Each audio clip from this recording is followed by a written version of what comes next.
समर्थ अदिति के होठों को चूम रहा था। उसके नरम मुलायम होठ समर्थ के कठोर ठंडे होठों के स्पर्श से जैसे जान आ गई हो। अदिति के निचले होठों को अपने मुंह में भर समर्थ उसे किस करने लगता है।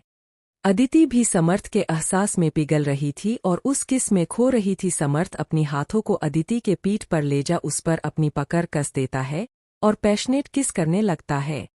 लगभग 10 मिनट के किस के बाद समर्थ अदिति को रिहा करता है, जिससे अदिति अपनी आंखें बंद किए गहरी सांस लेने लगती है।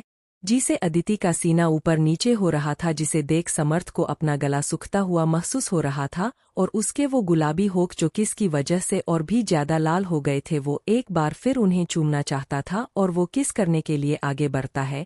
तभी दरवाजा नॉक होने की आवाज आती है। डोर की आवाज सुन दोनों ही अपने होश में आते हैं। अदिति अपनी आँख खोल समर्थ को देखती है, जो उसे ही देख रहा थी। अदिति जल्दी से बाथरूम में घुस जाती है और दरवाजे को जोर से बंद कर लेती है, जिसे सुन समर्थ बाथरूम के बंद दरवाजे को देखने लगता है। उसका ध्यान फिर एक बार दरवाजे की आवाज से टूटता है और वो एक नज़र बाथरूम का दरवाजा देख दरवाजा खोलने चला जाता है, जहां मालती जी सर्वेंट के साथ खड़ी थी। मालती को देख समर्थ कहता है, चाची आप? हाँ, मैं खाना लेकर आई थी तुम दोनों के लिए, कह वो सर्वेंट को खाना रखने को कहती है और खुद समर्थ से कहती है, समर्थ देखो, हम जानते हैं कि तुम नाराज हो कि तुम्हारी शादी जल्दी करा दी गई, लेकिन उसमें अदिति की कोई गलती नहीं है। उसे खुद नहीं पता था कि उसकी शादी हो रही है। जिस दिन तुम्हें पता चला उसी दिन मां जी ने उसे बताया।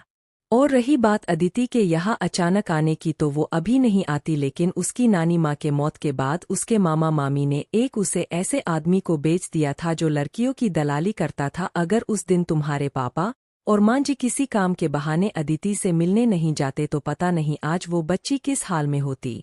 इसीलिए उसे समझो, वो मासूम है, उसे नरम से पेश आओ, वो अपना दिल खोल कर तुम्हारे सामने रख देगी।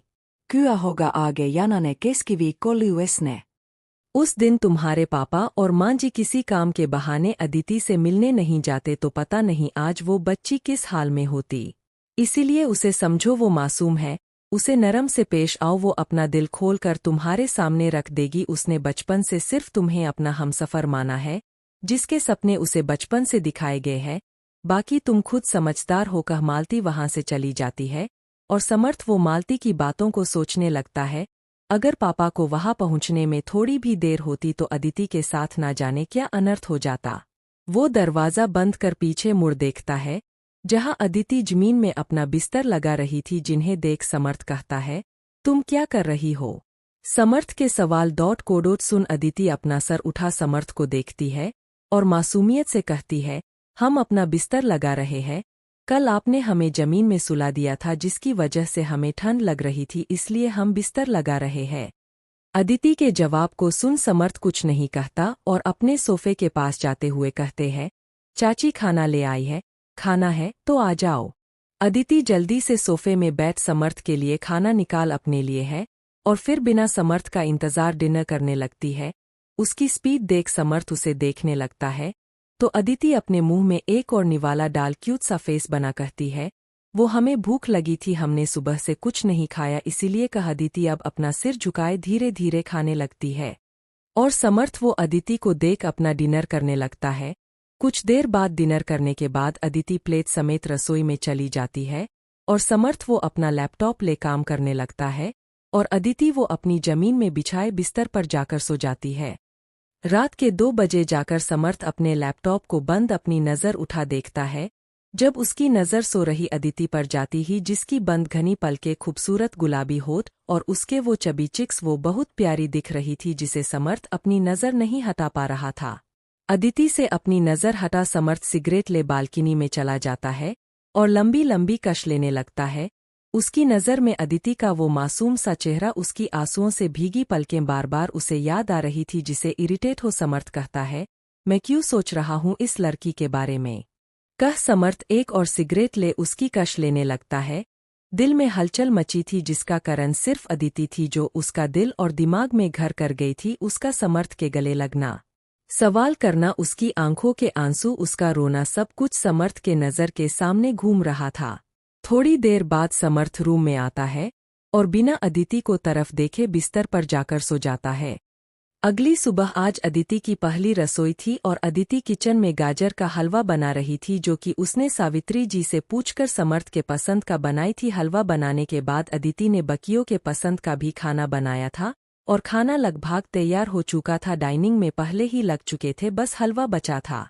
अदिति हाथों में हलवे का बॉल खाने के लिए आती जहां सभी थे बस समर्थ को छोड़कर। जब सिद्धियों से समर्थ आता है और अपनी जगह में बैठता जिसे एक नज़र देख अदिति सभी को सर्व करने लगती है, लेकिन उसने अभी तक समर्थ को खाना नहीं दिया था, जिसे देख दादी जी कहती अदिति समर्थ को भी खाना दो। दादी जी की बात सुन अदिति समर्थ को देखती है जो उसकी तरफ नहीं देख रहा था और अपने फोन में लगा हुआ था। अदिति समर्थ को खाना परोसने लगती है, लेकिन समर्थ अपने हाथों की मुट्ठी कसे अदिति के सारी झलक रही उसकी पतली कमर को देख रहा था, जिसे देख समर्थ का मन कर रहा था कि वो उसके कमर को अपनी मुट्ठी में भर नोच ले, उसे अपने हाथों से सहलाए और सबसे ज्यादा उसका वो काला तिल जो उसके नाभि के पास था। समर्थ अदिति के कमर से अपनी नज़र हटा मन में कहता है, समर्थ क्या कर रहे हो तुम, क्यों सोच रहे हो इस लड़की के बारे में ऐसा, और वो भी ऐसे थाउट पागल हो गए हो तुम। समर्थ अपना ख्याल झटका ब्रेकफास्ट करने लगता है। कुछ देर बाद सभी अदिति को गिफ्ट देते हैं। जब युग एक छोटा सा बॉक्स अदिति को देते हुए कहता है, भाभी वैसे मैं काम तो नहीं करता लेकिन मैंने जो अपनी पॉकेट मनी बचाई थी से आपके लिए ये। अदिति उसके हाथ से बॉक्स ले कहती है, धन्यवाद, अगर आपने दिया है तो बहुत खूबसूरत होगा। सभी कुछ ना कुछ अदिति को देते हैं, लेकिन समर्थ ने कुछ नहीं दिया था और वो समर्थ उठन लगता है। जब दादी जी कहती है, समर्थ तुमने अदिति को कुछ नहीं दिया। दादी की बात सुन समर्थ अदिति को देख दादी से कहता हूँ, वो मुझे पता नहीं था दादी, शाम को लेता आऊंगा कह सावित्री जी से।